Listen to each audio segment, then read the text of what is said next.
नमस्कार दोस्तों, बहुत बहुत स्वागत है आप लोगों का सिंपल एजुकेशन में। दोस्तों, आज की इस वीडियो में हम लोग बात करेंगे कक्षा 9 की सामाजिक विज्ञान की वर्कशीट के बारे में। यह वर्कशीट 31 जुलाई 2021 की है और इसमें हमें लोकतांत्रिक राजनीति के अध्याय हमें संसद क्यों चाहिए के बारे में बताया गया है। तो सबसे पहले हम देखेंगे कि हमें इस वर्कशीट में संसद के बारे में क्या जानकारी दी गई है और उसके बाद इस वर्कशीट में जो सवाल दिए गए हैं उनके जवाबों की तरफ हम लोग अपनी नज़र दौड़ाएंगे। तो चलिए दोस्तों, बिना वक्त जाए किए हुए हम लोग आरंभ करते हैं आज की इस वीडियो में सामाजिक विज्ञान की वर्कशीट का अध्ययन।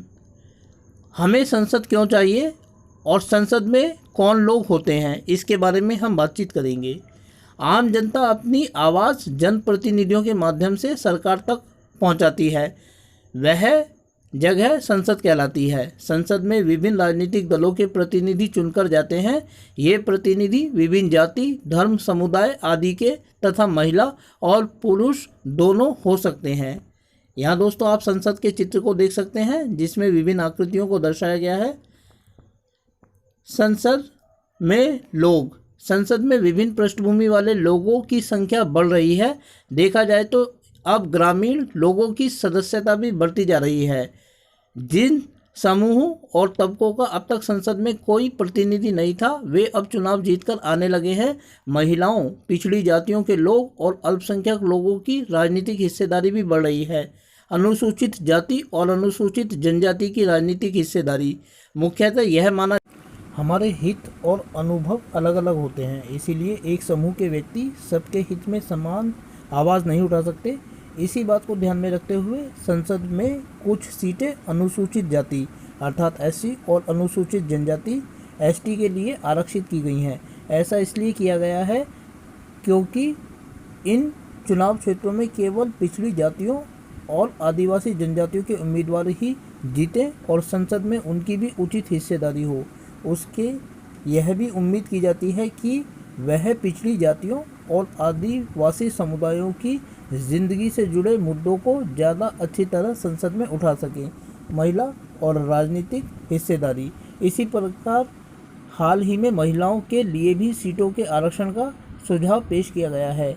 इस सवाल पर अभी भी बहस जारी है। 60 साल पहले संसद में केवल 4% महिलाएं थीं। आज भी उनकी संख्या केवल 9% से जरा सा ऊपर ही पहुंची है। जब आप इस बात पर ध्यान देते हैं कि अभी आबादी महिलाओं की है, तो यह साफ हो जाता है कि संसद में महिलाओं को की आबादी के आधार पर प्रतिनिधित्व मिलना चाहिए। इस प्रकार यह प्रयास किया जाता है कि सभी वर्ग और समुदायों के लोगों को संसद में पहुंचने का पूरा मौका मिले, ताकि वे अपने समुदाय के लोगों की भलाई के लिए संसद में आवाज़ उठा सकें और कार्य कर सकें। तो दोस्तों, ये थी वर्कशीट। अब इस वर्कशीट में 3 सवाल दिए गए हैं, एक एक करके हम उनके जवाबों को जानेंगे।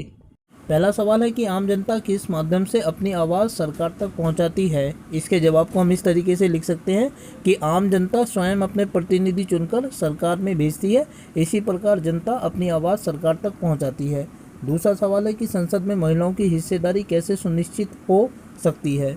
इसका जवाब है कि संसद में महिलाओं को अधिक से अधिक आरक्षण देकर उनकी हिस्सेदारी को सुनिश्चित किया जा सकता है। तीसरा और आखिरी सवाल है कि संसद में कुछ समुदायों के लिए आरक्षण की व्यवस्था क्यों की गई है, और इसके जवाब को हम इस तरीके से लिख सकते हैं कि संसद में कुछ समुदायों के लिए आरक्षण की व्यवस्था इसलिए की गई है क्योंकि बिना आरक्षण के वे अपनी मांग व आवाज़ सरकार तक नहीं पहुंचा सकते। तो दोस्तों, ये थी आज की आप लोगों की सामाजिक विज्ञान की वर्कशीट नंबर 11। मैं उम्मीद करता हूँ कि आपको यह वीडियो अच्छी लगी होगी और साथ ही आपसे अनुरोध करता हूं कि यदि वीडियो अच्छी लगी तो वीडियो को लाइक और चैनल को सब्सक्राइब करना बिल्कुल ना भूलें।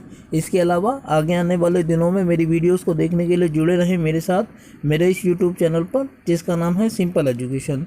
फिलहाल आप लोगों से विदा लेना चाहूँगा दोस्तों। वीडियो को देखने के लिए आपका बहुत बहुत धन्यवाद।